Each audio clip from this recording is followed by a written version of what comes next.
तो जो बंगाल था वो अपने सिल्क और टेक्सटाइल के लिए जाना जाता था। जो बंगाल आज है वो तब उतना पूरा बंगाल एरिया नहीं था, तब बिहार, झारखंड और उड़ीसा को मिलाकर बंगाल का एरिया बनता था। जब मुगल एम्परर औरंगजेब की डेथ हो गई तो the nawab asserted their power over the Bengal. तो जो बंगाल के नवाब थे उन्होंने बंगाल पर अपना अधिकार दिखाना, अपनी शक्तियां दिखाना शुरू किया, उस पर अधिकार कर लिया।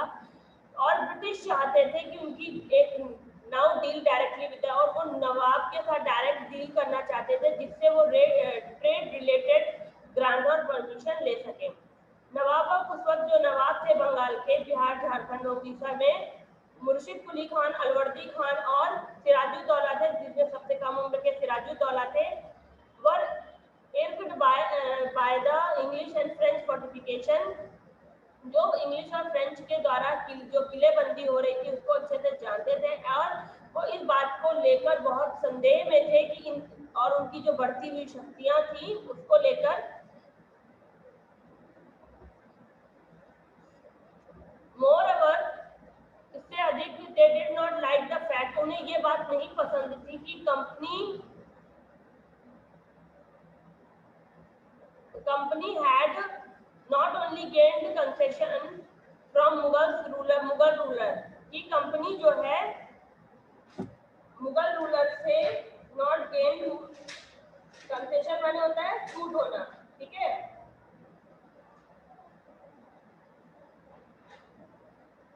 Something that is granted specially in response to demand, हाँ किसी इच्छा के लिए कुछ ग्रांट करवाना, कि मुगल रूलर्स को कुछ concession they, but were also misuse, कहीं ऐसा ना हो कि वो हमसे कंसेशन ले और इसके अलावा वो हमारा यूज करना शुरू कर दे, हमें मिसयूज करें, हमारे अपने धन का मिसयूज करें। 1756 में ब्रिटिश ने इस बात को जो रेनफोर्सिंग देयर फोर्ट, उनके फोर्स को पर अधिकार करना शुरू कर दिया। Anticipating on attack by the French, और फ्रेंच के द्वारा वहां पर अटैक किया गया।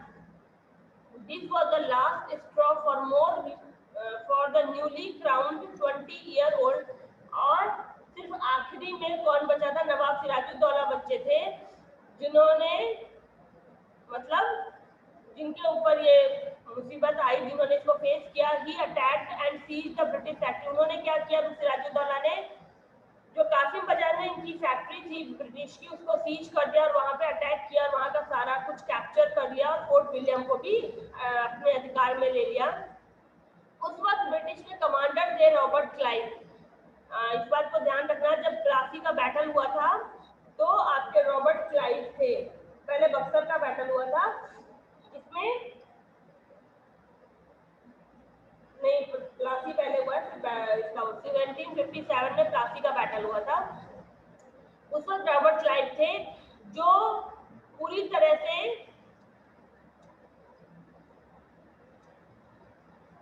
was fully aware, वो इस बात को fully aware that British could not win their army alone, कि ब्रिटिश जो है वो अपनी सेना से अकेले, अपनी सेना के साथ अकेले इसको नहीं जीत सकते हैं। They had to win by the way of conspiracy, तो उन्होंने षड्यंत्र रचा और षड्यंत्र के थ्रू जीतना चाहा। उन्होंने इसके लिए मीर जाफर, जो सिराजुद्दौला का वो था, मिलिट्री कमांडर था, मीर जाफर, उसको अपने में मिला लिया था। इसके बाद a war broke out between the Nawab Sirajuddaulah and British, Mir Sirajuddaulah and the British. उसके बाद एक युद्ध छिड़ गया सिराजुद्दौला और ब्रिटिश के बीच में। Sirajuddaulah establish a camp near Murshidabad in a village known as Plassey, उन्होंने मुर्शिदाबाद के पास एक गांव था प्लासी नाम का, जहां पर अपना कैंप लगाया। He commanded a well-occupied army by 50,000 foot soldier and horsemen, और उसने अपनी जो सेना थी उसे 50,000 पैदल सैनिक और घोड़ों के साथ वहां पर कैंपेनिंग किया। The British promised to make Mir Jafar the Nawab of Bengal if he helped them, और इन्होंने क्या षड्यंत्र किया था? मीर जाफर को अपने में जब मिलाया तो ये कहा था अगर तुम हमारी मदद करोगे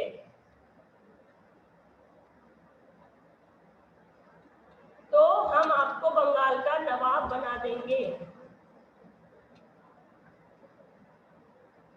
हाँ, तो उसके बाद इन्होंने क्या किया? देखो प्रॉमिस किया कि हम आपको बंगाल का नवाब बना देंगे। और it was decided that the army under Mir Jafar would remain inactive, और ये डिसाइड हुआ कि जो सेना मीर जाफर के में रहेगी अंडर कंट्रोल वो इनएक्टिव रहेगी, यानी उसको काम नहीं करना है। The battle of Plassey broke out on 23 June 1757, ये डेट है प्लासी की, अंडरलाइन कर लीजिएगा। Soon the Mir Jafar soon the nawab army retreated Soon the Nawab's army retreated and Clive was victorious, और जो नवाब की सेना थी वो रिट्रीट यानी कि वो हारने लगी, और जो रॉबर्ट क्लाइव की सेना थी वो विजय की तरफ आगे बढ़ने लगी। Clive return to Murshidabad and made Mir Jafar the nawab of Bengal. उसके बाद उन्होंने मीर जाफर को नवाब बना दिया और खुद बंगाल पर ब्रिटिश शासन लागू हो गया। उसके बाद Mir Jafar was exactly what the British Mir Jafar the Nawab of Bengal Mir Jafar was exactly what the British wanted, a puppet ruler who granted 24 Pargana of East India Company along with personal percent or to Clive।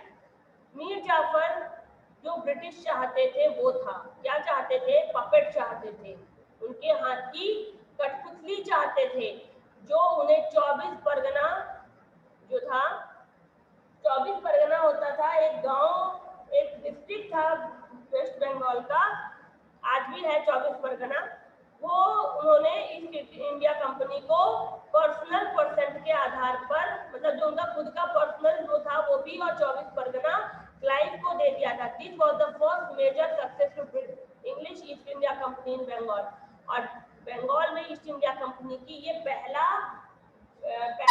था। उसके बाद however Mir Jafar was unable to keep his promise, फिर मीर जाफर जो था वो अपना जो उन्होंने वादा किया था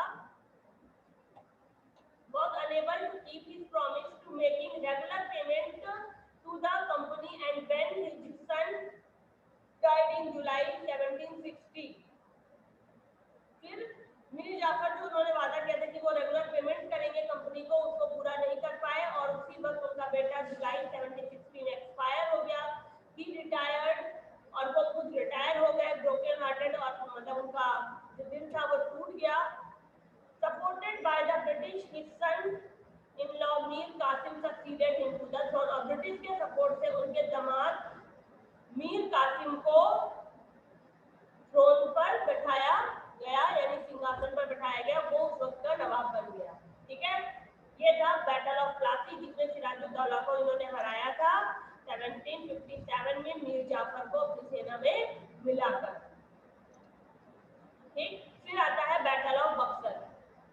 मीर कासिम हैंडेड ओवर बर्दवान, मीर कासिम को बर्दवान, मिदनापुर और चिट्टागोंग जो था ईस्ट इंडिया कंपनी का एरिया, वहां की सेना को मेंटेन करने का काम दिया गया। He moved his capital from Murshidabad to Munger, और मीर कासिम ने अपनी जो राजधानी थी उसे मुर्शिदाबाद से हटाकर मुंगेर कर लिया था, to lessen the company's interference in political matter, क्योंकि वो कंपनी के को एक लेसन, एक पार्ट बताना चाहता था इस मामले में कि वो जो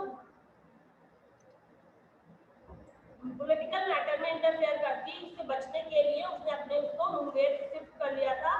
next he tried to stop the company workers, और उसने फिर अगला कदम उठाया कि वो कंपनी के काम को बंद करना चाहता था from conducting private trade as it affected the native trader of Bengal, क्योंकि जो प्राइवेट उनके ब्रिटिश का जो काम हो रहा था उसकी वजह से, जो उनका कंपनी का जो काम चल रहा था कॉटन का, सिल्क का, उसकी वजह से जो बंगाल के नेटिव ट्रेडर थे, बंगाल के पारंपरिक व्यापारी थे, व्यवसायी थे, उनको अफेक्ट हो रहा था, उन्हें नुकसान हो रहा था, तो इसलिए उसने क्या किया, जो कंपनी के वर्कर्स थे उनको वहां पर काम करने से मना कर दिया। इसकी वजह से युद्ध छिड़ता है, broken out between the English and the nawab of Mir Qasim. इसके बाद इंग्लिश और मीर कासिम के बीच में युद्ध छिड़ जाता है। Last 4 battles with the British in the summer of 1763। 4 युद्ध शुरू होते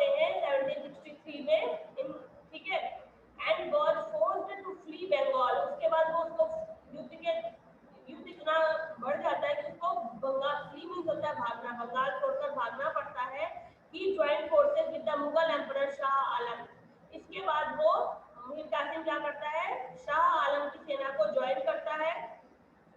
शुजा-उद-दौला शाह आलम सेकंड और शुजा-उद-दौला द नवाब ऑफ अवध के साथ ज्वाइन हो जाता है. The combined forces engaged in a battle with the British troops at the Buxar led by the British commander-in-chief Hector Munro.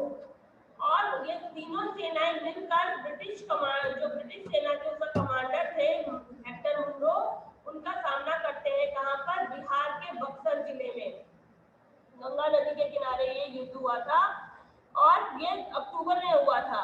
Hector Munro and lost the battle on 22 October 1764 और ये युद्ध ये हार जाते हैं 1764 में. ठीक है. और the victory at Buxar proved to be a grand advantage to the British as it marked the beginning of the strong British power in India. और बक्सर के युद्ध में ब्रिटिश की जीत इस बात को साबित करती है कि ब्रिटिश कितने शक्तिशाली थे उस वक्त और उन्होंने भारत में अपनी पकड़ मजबूत कर ली थी, उनके शासन सत्ता मजबूत हो गई थी. From it the British got a Deewani right और इसकी वजह से बक्सर का युद्ध जीतने की वजह से उन्हें यहाँ पर दीवानी राइट मिल जाता है, जिसमें उन्हें रेवेन्यू कलेक्ट करने का, आज भी दीवानी अदालत होती है. ठीक है, जहाँ पर टैक्स कलेक्शन का काम होता है. बंगाल, बिहार और उड़ीसा की दीवानी राइट जो थी उस वक्त का, यानी टैक्स कलेक्शन का अधिकार जो था वो मिल जाता है. अब इसके बाद डुअल सिस्टम आया था. Dual system था. Clive was the instrument in introducing the dual system administration in Bengal. It was based on the traditional Mughal system of administration, according to which the power of the government were divided into Diwani, the power of collecting revenue and administrating civil justice, and Nijamat, or power of commanding troops and dispensing criminal justice. Based on this system, the British took up Diwani and Nijamat was to be done by the Nawab. Therefore, power was separated from responsibility. The responsibility of looking after the affair of the people was with the Nawab, but the actual power was with the English. The company used a portion of the revenue to fund administrative costs. The rest was sent to England. The resulted the quick depletion of the wealth of Bengal. यानी कि बंगाल में दो लोगों का शासन कर दिया गया था. उसमें क्या किया गया, जो मुगल का ट्रेडिशनल शासन था उसको हटाया गया, जिसके अकॉर्डिंग क्या किया जाता था कि जो गवर्नमेंट थी वो दो डिवाइडेड इनटू दीवानी, वो दीवानी में डिवाइड थी. मुगल शासनकाल में दीवानी यानी कि रेवेन्यू कलेक्शन का काम होता था और दूसरा काम निजामत थी जिसमें न्याय और जस्टिस का काम होता था, जिसके अंतर्गत सेना को मेंटेन करने का, क्रिमिनल जस्टिस देने का काम होता था. तो इस सिस्टम के आधार पर ब्रिटिश ने क्या किया, दीवानी और ब्रिटिश टुक अप दीवानी. ब्रिटिश ने क्या किया, रेवेन्यू कलेक्शन का काम खुद ले लिया और निजामत का जो काम था, जस्टिस का काम था, सेना के देखभाल का काम था, वो काम नवाब को दे दिया. इस वजह से शक्तियां और जिम्मेदारी, जो पावर वॉज सेपरेटेड, जो शक्तियां थी वो सेपरेटेड फ्रॉम रिस्पॉन्सिबिलिटी और जिम्मेदारियों में बट गई. ठीक है, दीवानी उन्होंने ले ली और निजामत मुगल्स को, नवाब को मिल गई. The responsibility of looking after the affair of people was with the नवाब. लोगों को देखने की जो जिम्मेदारी थी, लोगों के मुद्दों को सॉल्व करने की जो जिम्मेदारी थी वो नवाब के पास आ गई, जबकि एक्चुअल शक्ति जो थी, जो मेन पावर था वो इंग्लिश का था. तो कंपनी ने क्या शुरू किया, उसने क्या किया, जो पोर्शन था रेवेन्यू का, टू फंड एडमिनिस्ट्रेटिव कॉस्ट, वो प्रशासन के लिए कुछ पैसा देता था और बाकी जितना कुछ होता था वो खुद ले लेते थे. इस वजह से धीरे धीरे बंगाल का जो भी पैसा था वो खत्म होना शुरू हो गया. इसके बाद होती है सब्सिडियरी अलायंस. चैप्टर बहुत लंबी है. अभी इसके बाद आपका सब्सिडियरी अलायंस होगा और इसके बाद Anglo expansion of British empire है, जिसमें आपके Anglo Maratha war, Mysore war और सिख वॉर होते हैं. फिर डॉक्ट्राइन ऑफ लैक्सी आती है, यानी कि गोद लेने की जो थी, एडमिनिस्ट्रेशन ऑफ ब्रिटिश एम्पायर और पॉलिसी ऑफ पैरामाउंटेंसी